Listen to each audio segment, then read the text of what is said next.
რა იქნება თქვენს გამოსვლაში ყურადღებას რაზე გაამართლებს? ძირითადად რასაც ამოვიდით მურგამ ჩვენი პრიორიტეტები რა, რომ სამართლებრივობა აღდგება, რომ ეკონომიკა უნდა აღორძინდეს და ესე შემდეგ.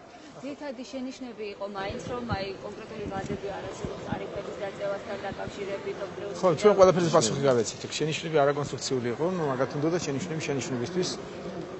გუშინ გავაკეთეთ ამას კომენტარი. კიდევ რა? ამგვარად დიდი ნაწილი პროფესიონალი არ არის, მათი ნაწილი ვერ შეასრულებს მათსამი დაკისრების მოვალეობას ხელმძღვანელობები. კი ბატონო, გასაგები. ამგვარად ყველა წევრი თავის სფეროში არის თორეს პროფესიონალი და ну თუ ეს არ ვიფიქრებდი, არც არ ვირჩევდი, ჩვენ დავნიშნეთ და მე მონაწილეობა მივიღე ძალიან აქტიური, რა თქმა უნდა, ესე ვფიქრობ და ყველა ძალიან კარგი გუნდი მოვიყვანეთ. და ახლა ისინი რომ აგრეთიგებენ, მაგ ხალხის სახე კარგად იცით, ვინც არიან ესენი და როგორ ცხოვრობდნენ და როგორი სახელმწიფო ააშენეს. შესაბამისად, მათ მოუწოდე გუშინ და დღესაც გავიმეორებ, რომ იყვნენ კონსტრუქციულები და ობიექტურები თავიანთ კრიტიკაში, თუნდაც რომ მათ კიდევ საზოგადოება ყურადღება მიაქციოს და ყურად იყვნენ მაგათი კრიტიკა. მადლობა, მადლობა.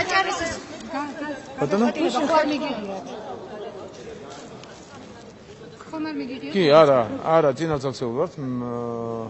ალბათ უნდა დაინიშნო ჯერ საბჭო, მე არ ვჩქარობ გადაწყვეტილების მიღება, საბჭოს დანიშვნის დროს გამოვაცხადებთ კანდიდატურას.